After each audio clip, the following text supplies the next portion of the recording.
ৰাজ্যৰ হাজাৰ হাজাৰ শিক্ষিত নিবনুৱাৰ বাবে এটা ভাল খবৰ দিব খুজিছোঁ বোকাখাতৰ পৰা।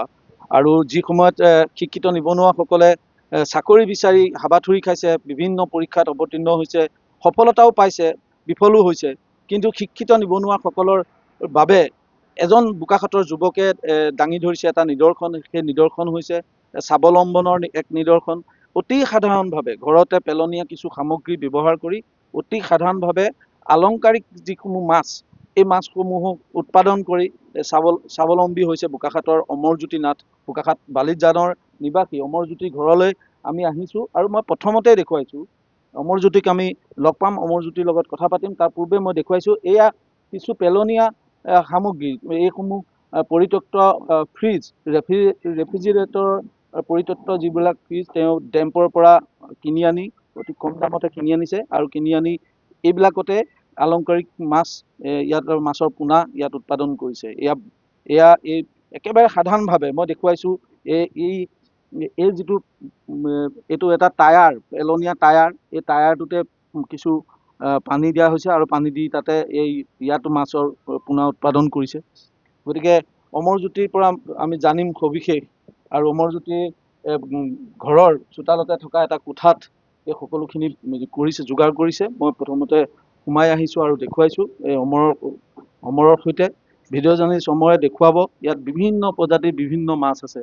মই যদি সম্ভৱ হয় ক্ল'জ কৰি দেখুৱাবলৈ অনুৰোধ কৰিম। এইসমূহ মাছৰ পোনা, বৰ ধুনীয়া লগা যিসমূহ মাছ, এই আলংকাৰিক এইসমূহ মাছ বিভিন্নজনে নিজৰ ঘৰত একুৰিয়ামত ৰাখে। গতিকে এই একুৰিয়ামত ৰখা যিবিলাক মাছ বিভিন্ন ধৰণৰ, সেই মাছবিলাকৰ বিভিন্ন প্ৰজাতিৰ মাছৰ পোনাৰ ইয়াত উৎপাদন কৰি থকা হৈছে। মই দেখুৱাইছোঁ বিভিন্ন অতি সাধাৰণভাৱে এনেধৰণৰ মাছৰ পোনা উৎপাদন কৰিব পৰা এইসমূহ সামগ্ৰী ইয়াত সাজি লৈ ইয়াতে এই মাছৰ পোনাসমূহ উৎপাদন কৰিছে। আৰু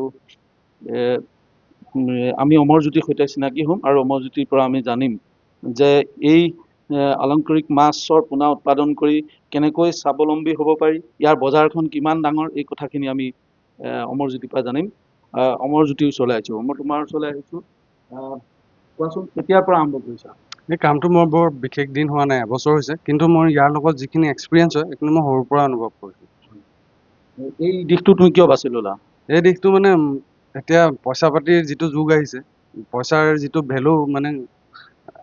ভেলু যিটো হৈছে, মানে আমাৰ আগতে ধৰক এতিয়া ককাহঁতৰ টাইমত এটকাত যিটো বস্তু পাইছিলে, আজিকালি এইটো বস্তু নাপায়। ত' আজিকালি মানুহে এটা বিজনেছ কৰিলে ছাকচেছ নহ'বও পাৰে। মানে এতিয়া মই ধৰক এটা ফটোগ্ৰাফী, ভিডিঅ'গ্ৰাফী, এডিটিং এইটো লাইনত আছোঁ, কিন্তু থাকিলেও মানে তাৰ পৰা যিখিনি পইচা হয় সেইখিনি মোৰ খৰচা হৈ যায়, যেনি তেনি গুচি যায়। মই ভাবিছিলোঁ যে সেইখিনি পইচা যাতে মই বেলেগ এটা জেগাত ইনভেষ্ট কৰি তাৰ পৰা এক্সট্ৰাকৈ প্ৰফিট এটা ইনকাম কৰিব পাৰোঁ। এইটোৰ জৰিয়তে স্বাৱলম্বী হ'ব পাৰে নিজৰ হ'ব পাৰে। সকলোৱে এইটো একদম সাধাৰণ কাম ক'ব গ'লে। যদি সকলোৱে ব্ৰিডিঙৰ প্ৰচেছবিলাক জানে, তেওঁলোকে নিজৰ ঘৰত যেনেকৈ ফুল ৰোপণ কৰে, তেনেকৈ একোটা টাব, লিলি, পদুম ফুলৰ তেনেকুৱা ফুল চুল লগাই মেলি তাত পুহি ৰাখিব পাৰে, তেনেকৈ পোৱালি উৎপাদন কৰিব। ইয়াৰ প্ৰশিক্ষণ ক'ত লোৱা? ইয়াৰ প্ৰশিক্ষণ মোৰ তেনেকৈ আনুষ্ঠানিক শিক্ষা নাই, কিন্তু মই গুগল, উইকিপিডিয়া এইবিলাকৰ সহায় লৈছিলোঁ, সিমানে আৰু। তোমাৰ পঢ়া শুনা শেষ কৰাৰ পিছত এই কামবিলাক আৰম্ভ? হয়। চাকৰিমুখী হৈছে বহু যুৱক, চাকৰিমুখী হ'বও লাগিব, কিন্তু চাকৰিৰ প্ৰতি তোমাৰ মানে আকৰ্ষণ নাই নেকি? আকৰ্ষণ আছিলে, চাকৰি এপ্লাই কৰিছিলোঁ সময়ত, কিন্তু বৰ্তমান এতিয়া মানে বয়সটো যিহেতু বাঢ়ি গৈ আছে, সেইবাবে কিবা এটা বস্তুত থিতাপি লোৱাটো ভাল, মই ভাবোঁ। মানে ভৱিষ্যতে চাকৰি পালেও অসুবিধা নাই, কিন্তু এই কামটো কৰি থাকিম। এতিয়া ইয়াৰ বিষয়ে জানিব খুজিম। ইয়াত কি মাছ আছে, কেনেকুৱা ধৰণৰ আলংকাৰিক কি প্ৰজাতিৰ মাছ? ইয়াত আপোনাৰ মাছ গাপি আছে।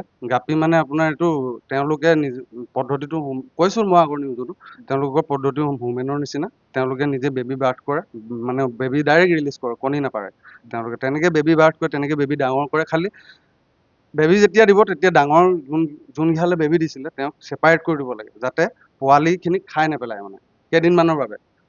তাৰপিছত পোৱালিক যেতিয়া গ্ৰ' হ'ব, একেলগে আপুনি আকৌ কি প্ৰজাতি আছে? প্ৰজাতি আপোনাৰ বেটা ফিছ আছে, যিটো বহুত প্ৰচলিত।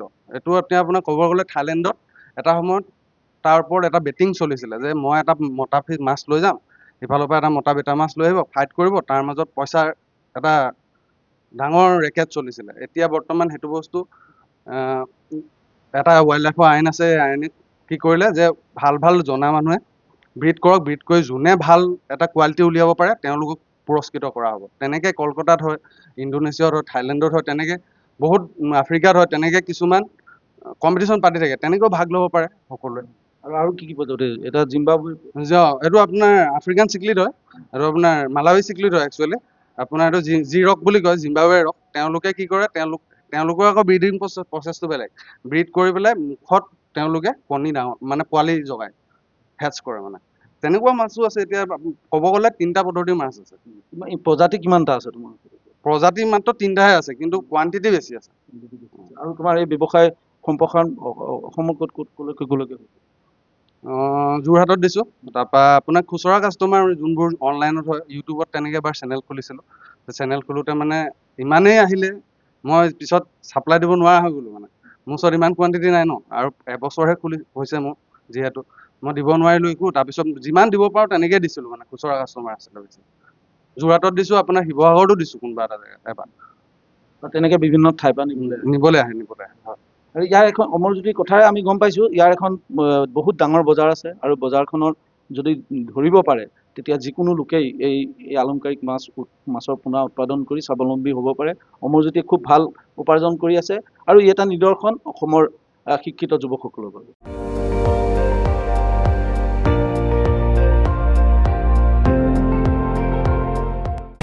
আপুনি চাই আছে ND24, সৰ্বশ্ৰেষ্ঠ নহয়, সৰ্বোত্তমৰ দৌৰ।